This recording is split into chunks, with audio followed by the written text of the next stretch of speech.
सभी को जय श्री राधे, जय श्री कृष्णा। साधक के लिए ये सत्संग बहुत दिव्य होने वाला है, ध्यानपूर्वक सुने। जब नाम जप करोगे तो आपके सामने ये दो परिस्थिति उत्पन्न होगी। पहली परिस्थिति है बहुत ज़्यादा दुख मिलेगा, बहुत ज़्यादा प्रतिकूलताएं घेर लेगी या बहुत ज़्यादा अनुकूलता घेर लेगी।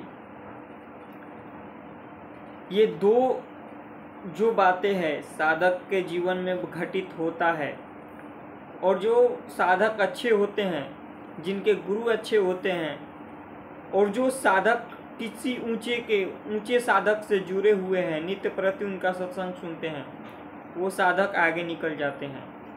और जो साधक यहाँ किसी गुरु का वरण नहीं किया है, किसी अच्छे साधकों का मार्गदर्शन में नहीं चल रहा है, तो वहाँ लड़खड़ा कर गिर जाता है, भ्रमित हो जाता है साधना से, माया उसे भ्रमित कर देती है।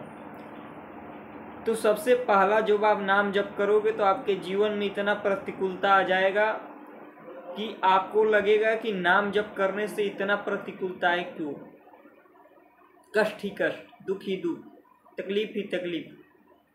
कहीं घर में किसी का शरीर बीमार हो गया, धन हानि होने लगा, जो हमारा पद प्रतिष्ठा था वो भी हमसे छीन गया।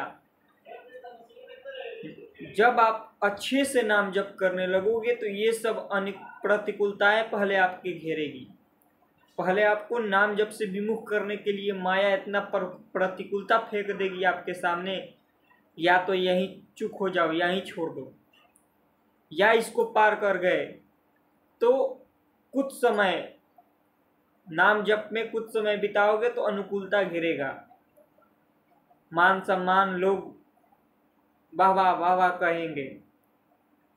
यहाँ 30% साधक निकल के आते हैं, वो यहाँ 10% साधक रह जाते हैं, 20% चुप हो जाते हैं।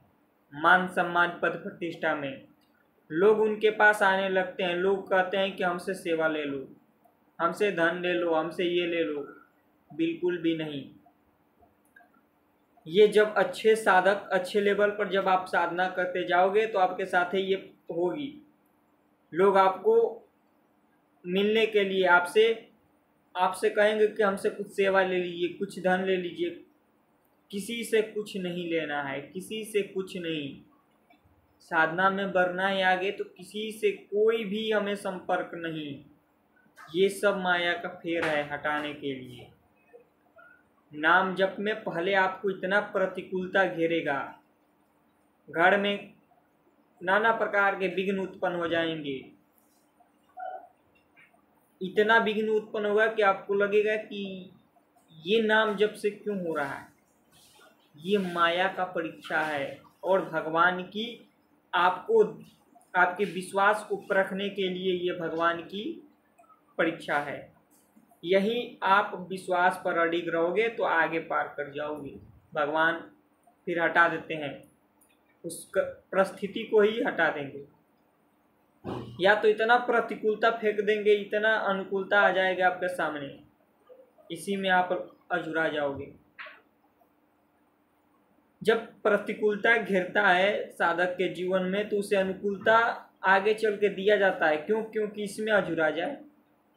फिर यहाँ साधक बच गया, यहाँ अगर निकल गया, गुरु ऐसे है, समर्थ है कि निकाल दिए उसको, फिर पार हो जाता है। फिर उसके आगे सिद्धियाँ आने लगती है। तो ये होगा, ज़्यादा से ज़्यादा आप नाम जप कर रहे हो तो नाम जप को मत छोड़ना। ये सब अनुकूलता और प्रतिकूलता चलता रहेगा। कभी मान मिलेगा, कभी सम्मान मिलेगा, कभी अपमान मिलेगा, कभी लाभ होगा, कभी हानि होगा। नाम जप करोगे तो कभी नाम जप जो कर रहे हैं सोच रहे हैं कि हमारे जीवन में अनुकूलता ही अनुकूलता घेरे, हमें सब सुख मिलने लगेगा। पर जो साधक नए हैं वही चुप हो जाते हैं। अरे नाम जप कर रहे हैं, घर में सब सुखी है, सब आनंदित है, सब बस वहीं रुक गए।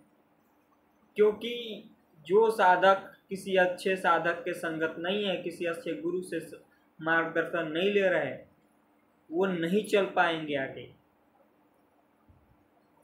भगवान की ये माया बहुत लीलामयी है, और यहाँ जो चूक कर गया वो फिर हटा दिया जाता है यहाँ से, मार्ग से। इसलिए नाम जप मत छोड़ो, नाम जप करते रहो। अनुकूलता घिरे प्रतिकूलता घिरे, मान मिले अपमान मिले, सम्मान मिले कष्ट मिले दुख मिले, सहते जाओ। नाम जप को दृढ़ पूर्वक जपते रहो, आपको आगे देखो क्या क्या मिलेगा। इसलिए नाम जप को मत छोड़ो, ज़्यादा से ज़्यादा नाम जप करने का अभ्यास बनाओ। जब नाम जप करोगे तो आपको ऐसे ऐसे लोग कहेंगे ये पाखंडी है, ये भक्ति कर रहा है, ये भक्ति करेगा। पहले आपको ऐसे वचन सुनने को मिलेंगे। जो जब आप भक्ति करोगे तो आपके अपमान होगा, आपकी निंदा होगी, आपके घर वाले, आपके आस पड़ोस के लोग सब आपके अपमान करेंगे, आपकी निंदा करेंगे। जहाँ भी आप जाओगे वहाँ आपका अपमान होगा। ये भक्ति करेगा, ये भक्त बन रहा है। वहीं अगर ये शुरू किए हैं नाम जब भक्ति करना चल रहे हैं, उनके साथ ही ये होगा। उनके घर में, उनके परिवार में, उनके आस पड़ोस, उनके बगल जितने भी हैं सब कहेंगे भक्ति तो ठीक है पर भोजन खाने को कौन देगा, घर कैसे चलेगा। ये शुरू वाले साधक के साथ होता है और होगा। इसलिए यहाँ सतर्क रहो, नाम जप ना छूटे, अपने मन को नाम जप पे लगाते रहो। नाम जप चल रहा है तो हर परिस्थिति को पार कर जाओगे। नाम जब छोड़ोगे वहीं कहीं ना कहीं माया आपको किसी न किसी रूप में आकर परीक्षा ले लेगी, और आपका मन अभी उस लेवल पर नहीं है कि आप सह पाओ। इसलिए साधकों का संगत करते रहो, नाम जप करते रहो, और नाम जप से आपके अंदर शुद्ध सात्विक ज्ञान उत्पन्न हो जाएगा, आपके भी अंदर विवेक उत्पन्न हो जाएगा। कोई आपको भ्रमित नहीं कर सकता, कोई आपको नाम जप भक्ति से हटा नहीं सकता। जब ये साधक के अंदर ज्ञान, दृढ़ विश्वास, शक्ति उत्पन्न होता है तो फिर खत्म खेला, यहाँ से उसको कोई हिला नहीं सकता। हाँ, बस जो साधक का नाम जप में रुचि नहीं होती, नाम जप में निष्ठा नहीं हो जाता, तभी तक ये डर है कि साधक कहीं चूक ना हो जाए, कहीं नाम जप छोड़ ना बैठे। और जब नाम जप का एक बार रस मिल गया साधक को तो फिर वो नाम जप को नहीं छोड़ेगा, किसी भी हालत में नहीं छोड़ेगा।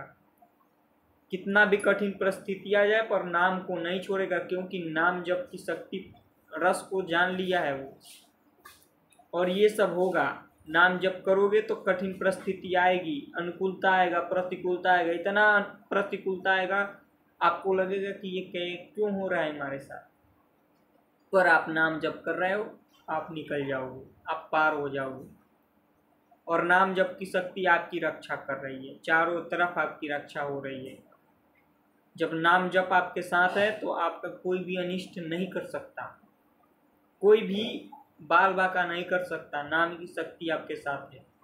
तो नाम जप करते रहो, चाहे अनुकूलता है, प्रतिकूलता है, चाहे कैसी भी परिस्थिति हो, नाम जप ना छूटे। और ज़्यादा से ज़्यादा नाम जप करने की विश्वास, ज़्यादा से ज़्यादा नाम जप करने की इच्छा, धीरे धीरे पार होते चले जाओगे। एक ऐसी स्थिति पर पहुंच जाओगे जहां से ये सब खत्म हो जाएंगे। इसलिए नाम जप करो, नाम जप से ही सब कुछ होगा, और जितना ज़्यादा नाम जप कर सकते हो उतना करो। नाम जप को मत छोड़ो। अनुकूलता, प्रतिकूलता, मान सम्मान, अपमान, दुख सुख, साधक के अंदर ये जो मान अपसम्मान ये भी खत्म हो जाता है, उसके हृदय पर प्रभाव नहीं पड़ता। पर ये थोड़ी ऊंची अवस्था है, आप पहुंचोगे तो आपको पता लगेगा। धीरे धीरे नाम जप करो, नाम जप आपके अंदर के सब विकारों को नष्ट करता जाएगा धीरे धीरे, तो आप आगे बढ़ते जाओगे। और नित्य प्रति सत्संग सुनना अति आवश्यक है। सत्संग सुनना अति आवश्यक है, नाम जप करना अति आवश्यक है। सत्संग और नाम जप और 6 साधकों का संगत आपको आगे निकाल देगा। इसलिए सभी से विनती है, नाम जप में लगो। जय श्री राधे, जय श्री कृष्ण। फिर मिलता है अगले सत्संग।